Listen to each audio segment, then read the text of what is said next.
All of this stuff works 30 days or less. You can have top 10 rankings in Google. Anybody in this room can do the stuff that we're going to go through. Any other questions at this point? Should I spend money here in order to boost this? And let the business model drive the content. So the whole point is being able to measure everything. If we're doing less than 2 to 4%, we likely have a content problem. Does the math make sense there? Did I do a good job in explaining it? There needs to be a call to action. This exchange back and forth, this is a really good exchange. If you have the #1 ranked position, it is because of content plus links. I think the reason to book me as a speaker, hire me as a consultant, is because I help organizations take all of these different data points that they currently have and be able to crystallize them into actual baseline performance, and then be able to show them the 10 or 15 things that they can use in order to dramatically increase website traffic, sales, and then at the end, provide them with a measurable return on investment. The stuff that we learned today, that I show you the 10 steps, should be able to increase your website traffic because I've tracked it for over a year and a half. I've collected data. You should be able to increase your website traffic by 23%. 23%. Because really that's what it's about. It's about measurable outcomes. What are the outcomes that you want to achieve via Web 2.0 that affect and drive your overall business? Everything is and should be measurable. If you're participating 10 to 15 minutes a day to promote your lodging property on Facebook, LinkedIn, Twitter, I'm going to show you some metrics at the back end of this so you know that when you do a Facebook post, how that affects traffic that day. I've owned 5 businesses, so I understand the cash and time constraints that audience is under because I've done it before. So, when I get in front of a group and I introduce a little snippet of that background, I think that they understand that I come from both background that's practical and tactical. It syncs up with what they're dealing with every single day. The stuff that we cover this morning in the next 75 minutes or so will be things that you can do for your property in 10 to 15 minutes a day, because I know if it's 40 hours a week, you're not going to do it, right?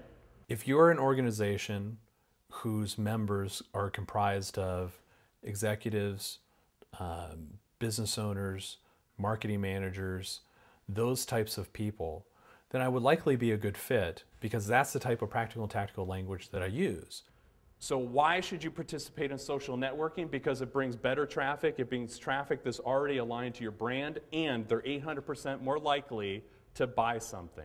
I think really the reason why people like the topics that I address is because that it doesn't require technical skills. Anybody can do this. Any executive, business owner, manager, marketing manager, anybody who wants to sit down and start generating more traffic through search and social and then being able to measure the results of that, anybody can do it.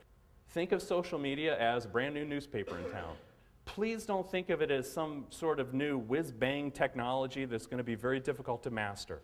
You do not need technical skills to be able to do what we're going to talk about today. You just don't. The only thing that Facebook is another distribution channel. That's it. The most important thing is, what's the message that you're going to send through that channel? When an organization asks me to come speak to their members, typically what I'll do is I'll do several weeks of advanced preparations. So all of my content that I present is customized, and we tend to do some work on the fly too. If there's available time, we'll start researching keywords together. I'd like to get more romantic couples in the fall. Then we think about that strategically, what content or keywords might relate to that decision once we've made it.